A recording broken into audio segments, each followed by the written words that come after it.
Princess Lyra of the Azure Nebula gazed out from her crystalline prison. The shimmering walls of her cell reflected the light of distant stars, creating an ethereal glow that belied the harsh reality of her captivity. She had been confined here for what felt like an eternity, each day blending into the next with no hope of rescue in sight. Her heart ached for the swirling blues and greens of her home world, a planet teeming with life and beauty. The Azure Nebula was a place of peace and prosperity, where the Luminians lived in harmony with their environment. Lyra longed to feel the soft grass beneath her feet and the gentle breeze on her face once more. Instead, she saw only the cold, metallic expanse of the Dredge flagship. The corridors were stark and unwelcoming, a stark contrast to the vibrant world she had left behind. The air was thick with the scent of machinery, and the constant hum of the ship's engines was a relentless reminder of her imprisonment. They had snatched her from a diplomatic mission, a pawn in their galactic conquest. The Dredge had ambushed her convoy, their ships descending like vultures on unsuspecting prey. Lyra had fought valiantly, but she was no match for their overwhelming numbers and advanced technology. The Dredge, monstrous beings of shadow and flame, sought to extinguish the light of her people. They were a race driven by conquest and domination, their very presence a blight on the galaxy. Their goal was to subjugate the Luminians and harness their unique energy for their own nefarious purposes. Her father, the king, would be frantic. He was a wise and just ruler, beloved by his people, and the thought of his daughter in the hands of their enemies would be tearing him apart. Lyra could almost see him now, pacing the grand halls of the palace, his mind racing with plans to rescue her. Her people, the Luminians, would be preparing for war. They were a peaceful race by nature, but they would not stand idly by while their princess was held captive. The Luminians were known for their advanced technology and strategic prowess, and they would use every resource at their disposal to bring her home. Lyra refused to let them bleed for her. She had to escape. She could not bear the thought of her people suffering on her behalf. She was determined to find a way out, to return to her home and her family. Her resolve was unshakable, and she knew that she had the strength and the will to succeed. The tower, though luxurious, was a cage. The opulent furnishings and the breathtaking view did little to mask the reality of her situation. She was a prisoner, and no amount of luxury could change that. The walls that surrounded her were a constant reminder of her captivity, and she longed to break free. Translucent walls shimmered, blocking any escape. They were a marvel of Dredge technology, impenetrable and unyielding. Lyra had tested them countless times, searching for a weakness, but they held firm. She knew that brute force would not be enough to break free. She would need to outsmart her captors. Dredge guards patrolled outside, their metallic forms glinting under the harsh artificial light. They were ever vigilant, their eyes scanning for any sign of trouble. Lyra had observed their routines, noting the patterns and the shifts, but she had yet to find an opportunity to slip past them unnoticed. Lyra's hope dwindled with each passing hour. The weight of her captivity pressed down on her, and she struggled to maintain her resolve. She knew that time was running out, and that each moment she spent in this prison brought her people closer to war. But even in the darkest moments, she refused to give up. But Lyra was not one to surrender. She was a princess of the Azure Nebula, and she would not be broken. Her spirit was as strong as the stars that shone in the night sky, and she would fight with every ounce of her being to regain her freedom. She was determined to outwit her captors and find a way back to her people. She paced the circular room, her mind racing. Ideas and plans swirled in her head, each one more daring than the last. She knew that she had to be careful, that one wrong move could spell disaster. But she also knew that she could not afford to wait any longer. The time for action was now. There had to be a way out. She refused to believe that the Dredge had created a perfect prison. Every system had its flaws, and she was determined to find them. She examined every inch of her cell, searching for a hidden door, a weak point in the walls, anything that could give her an advantage. Her people, known for their ingenuity and resilience, would have taught her well. The Luminians were masters of technology, and Lyra had learned from the best. She knew that she had the skills and the knowledge to find a way out, if only she could keep her wits about her and stay focused on her goal. She just needed to find the key to her freedom. It was out there, somewhere, waiting to be discovered. Lyra took a deep breath, steeling herself for the challenges ahead. She would not rest until she was free, and she would not stop fighting until her people were safe. The light of the Azure Nebula would not be extinguished.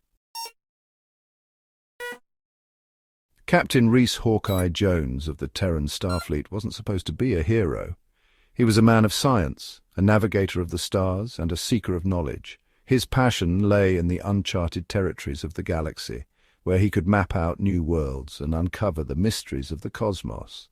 The title of hero was something he never sought, nor did he ever imagine it would be thrust upon him. He was an explorer, a cartographer, a man who preferred the company of star charts to soldiers.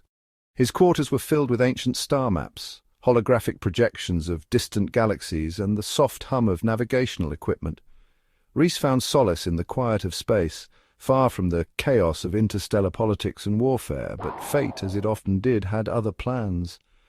The universe has a way of pulling individuals into roles they never anticipated, and Rhys was no exception. The vastness of space, with its infinite possibilities, often brought unexpected challenges and unforeseen responsibilities. News of the Dredge's latest outrage, the abduction of a Lumina princess, had sent shockwaves through the galaxy. The Dredge were notorious for their ruthless tactics and their disregard for peace. This act of aggression was a blatant declaration of their intent to disrupt the fragile harmony that existed among the interstellar communities. The Luminians, known for their peaceful nature and advanced technology, were allies of Earth. Their cities were marvels of architectural beauty, blending seamlessly with the natural landscapes of their home planet. The Luminians had always been advocates for peace, using their technological advancements to foster harmony and understanding among different species. Rhys, currently on a reconnaissance mission near Dredge territory, received the urgent call to action. The message was clear and urgent, detailing the dire situation and the need for immediate intervention. Rhys knew that time was of the essence, and every second counted in the race to save the princess. He wasn't a soldier, but he was the closest. His training as an explorer had equipped him with skills that were invaluable in situations like this. He had the knowledge of the stars, the ability to navigate through treacherous territories, and the determination to see a mission through to the end. His ship, the Aurora, was fast, agile, and equipped with a few surprises of its own. The Aurora was a state-of-the-art vessel designed for speed and maneuverability. It was equipped with advanced technology that allowed it to outpace and outmaneuver most other ships in the galaxy. He had faced down space pirates and navigated treacherous nebulas. His experiences had taught him the importance of being prepared for anything. The galaxy was a dangerous place, filled with unpredictable threats and challenges. Rhys had learned to expect the unexpected and to always be ready for a fight. How different could rescuing a princess be? He'd soon find out. The mission ahead was fraught with danger, but Rhys was determined to succeed. He knew that the stakes were high and failure was not an option. The fate of the princess, and possibly the future of interstellar relations, rested on his shoulders. Rhys studied the holographic image of Princess Lyra. Her image was projected in front of him, a reminder of the importance of his mission. The princess was more than just a political figure. She was a symbol of hope and unity for her people. Her beauty was ethereal, otherworldly. She possessed a grace and elegance that was captivating. But beyond her physical appearance, there was something more profound that drew Rhys's attention. Her eyes, however, held a fire that resonated with his own sense of justice. There was a determination in her gaze, a strength that mirrored his own resolve. Rhys felt a connection to her, a shared sense of purpose that fueled his determination to rescue her. He would get her back, no matter the cost. The mission was personal now, and Rhys was ready to face whatever challenges lay ahead. With the Aurora at his command and his unwavering resolve, he set course for the heart of Dredge territory, prepared to do whatever it took to bring Princess Lyra back safely.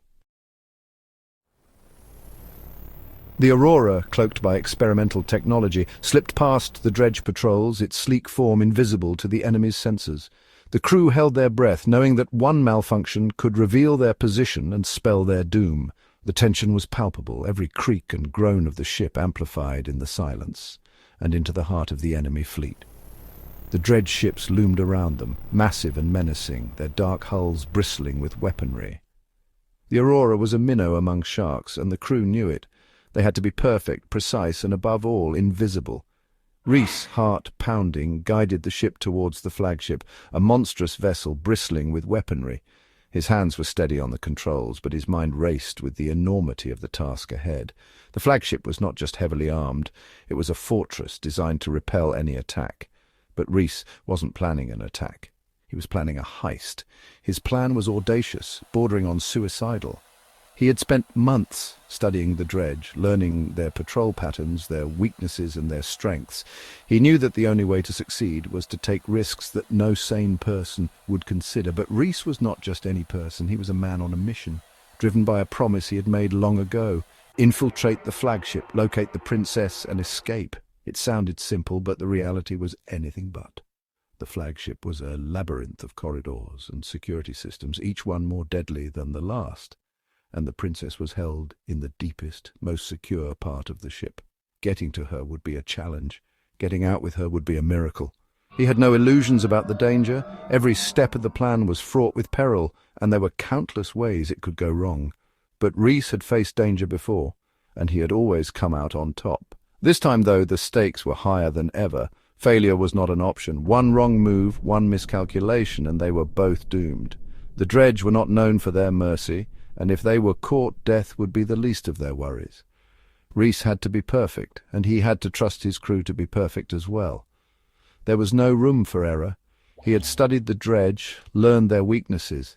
They were creatures of darkness, their senses attuned to heat and movement. They were formidable opponents, but they were not invincible. Reese had found a chink in their armor, a way to exploit their reliance on darkness. They were creatures of darkness, their senses attuned to heat and movement.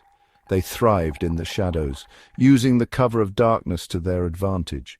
But light, especially the radiant energy emitted by the Luminians, was their bane. It was the one thing they could not withstand. Light, especially the radiant energy emitted by the Luminians, was their bane. Reese had seen it in action, watched as the dredge recoiled from the light like it was a physical blow. It was a weakness he could exploit, a way to level the playing field. Using this knowledge, Reese devised a plan. It was risky, but it was the best chance they had. He would overload the Aurora's engines, creating a pulse of blinding light and energy. It would be enough to disable the dredge for a brief period, giving them a window of opportunity to strike. He would overload the Aurora's engines, creating a pulse of blinding light and energy. The engines were not designed for such a maneuver, and there was a real risk that they could be damaged beyond repair. But it was a risk Reese was willing to take. The pulse would be their only chance to get in and out undetected. It would be enough to disable the dredge for a brief period, a window of opportunity. In that moment of chaos, they would make their move. It was a gamble, but it was the only way. Reese knew that if they could pull it off, they would have a chance. A slim chance, but a chance nonetheless. "This is crazy, even for you, Hawkeye," muttered his first mate, a grizzled veteran named Jax. Jax had seen his fair share of crazy plans, but this one took the cake. He trusted Reese, but even he had his doubts about this one. Reese just grinned, a glint in his eyes. "Crazy is what we do best," he replied. He knew the risks, but he also knew that they had no other choice. It was all or nothing, and Reese was ready to bet everything on this one daring gambit. Crazy is what we do best. The crew nodded, their resolve hardening. They had come this far, and they were not about to back down now. Together they would face the darkness and emerge victorious. The mission was on, and there was no turning back. Lyra pressed her ear against the cool, smooth wall of her prison. For days she had been trying to find a way to manipulate the material, to find a weakness. Suddenly, she felt it, a faint vibration, a hum of energy. The dredge relied on technology, on brute force. They wouldn't understand the subtle energies that flowed through all living things, the very essence of the Luminians. Closing her eyes, Lyra focused her will. She reached out with her mind, feeling for the energy signature of the wall. It was alien, harsh, but beneath it she sensed a faint rhythm, a pulse. It was faint, but it was there. With delicate precision, Lyra began to manipulate her own bioluminescent aura, matching its frequency to the wall's energy signature. It was a long shot, a desperate gamble, but she had to try. The wall flickered, its opacity fading for a brief moment. Lyra's heart leapt. It was working.